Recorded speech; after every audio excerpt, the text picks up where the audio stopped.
తెలంగాణ రాష్ట్రం ఆసిఫాబాద్ జిల్లాలో ఆదివాసీల సంప్రదాయ ఖాన్ దేవుని జాతర మొదలైంది. ఈ క్రమంలోనే నార్నూర్ మండల కేంద్రంలో ఖాన్ దేవుని జాతరలో మహాపూజ నిర్వహించి మొక్కులు చెల్లించుకున్నారు తొడసం జాతికి చెందిన ఆదివాసీలు. 15 రోజుల పాటు ఖాన్ దేవుని సన్నిధిలో జాతర జరుగుతుంది.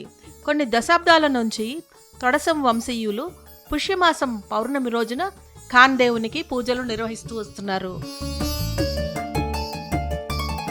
నెల రోజుల ముందు నుంచే ఆదివాసీలు ఇంట్లోనే నువ్వుల నూనె తయారు చేస్తారు. అలా తయారు చేసిన నూనెను దేవునికి నైవేద్యంగా సమర్పిస్తారు. అలా ప్రతి ఇంటి నుంచి తీసుకొచ్చిన నువ్వుల నూనెను తొడసం వంశానికి చెందిన ఆడపడుచు తాగి మొక్కు తీర్చుకోవడం ఆనవాయితీగా వస్తోంది. తెలంగాణ ప్రాంతం నుంచే కాకుండా మహారాష్ట్ర, ఛత్తీస్గఢ్ నుంచి తరలి వస్తుంటారు తొడసం వంశస్థులు.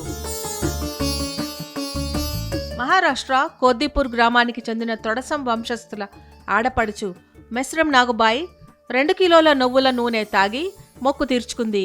ఇలా మొక్కడం వలన సంతాన యోగం, కుటుంబంలో అందరికీ మంచి జరుగుతుందని వారి నమ్మకం. 100 ఏళ్లుగా ఈ ఆచారం కొనసాగుతోందని, తొడసం ఆడపడుచులు 3 ఏళ్లకు ఒకసారి ఒకరు నువ్వుల నూనె తాగాల్సి ఉంటుందని ఆలయ కమిటీ వెల్లడించింది.